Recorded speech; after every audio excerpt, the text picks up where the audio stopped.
Kandhamal जिलार 82 number Baliguda zone विधानसभा आसन पर कांग्रेस जोरसोर प्रयास आज तुमुड़ीबंध ब्लॉक जलेशपटा ठारे देखा मिली। तुमुड़ीबंध सभापति नेतृत्व में यह बैठक आयोजन करा जायछि।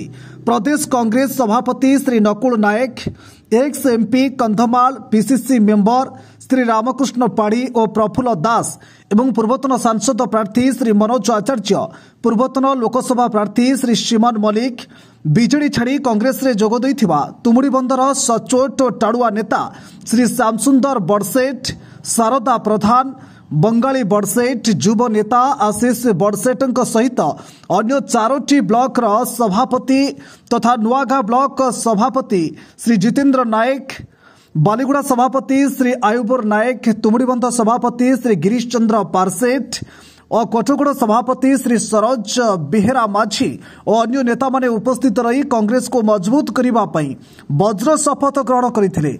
उक्त सभारे एमएल आशायी प्रार्थी 11 जन उपस्थित रही। कोठगुड़ू 4 जन, तुमुड़ीबंधु जड़े, बालीगुड़ारू 3 जन और के नुआगाँरू 3 जन उपस्थित राज्य उपसभापति श्री नायक समस्त को लबी करने को उत्साहित करते। कहले जे पीसीसी रु टिकेट आनिब तांको पई दल मन प्राण दे काम करी जितेब और समस्ते कर्मी भावे काम करी एथर कांग्रेस सुनिश्चित बोली प्रकाश करथिले। बालीगुड़ा ब्लॉक सभापति नाम होती आयुबर नायक सर। आज कांग्रेस मीटिंग चलती कांग्रेस तो आज बोल नहीं प्राय आमर चली कांग्रेस मीटिंग।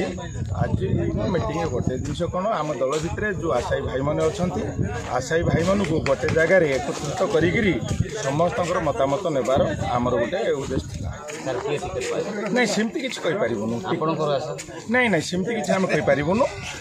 आगा 11 लोक जाक आशायी सब मोर कांग्रेस परिवार नहीं सब तो नाम मत भल कर जानी। आज कैंडिडेट मान देखिली 11टा आशायी हाँ बालीगुड़ा ब्लॉक रू 3 जन अच्छा 4 जन बालीगुड़ा ब्लॉक रू अच्छा, नुआगाँ ब्लॉक रू अच्छा 3 जन, कुटुगड़ ब्लॉक रू अच्छा 3 जन आउ तुमुड़ीबंध ब्लॉक रू 1। धन्यवाद।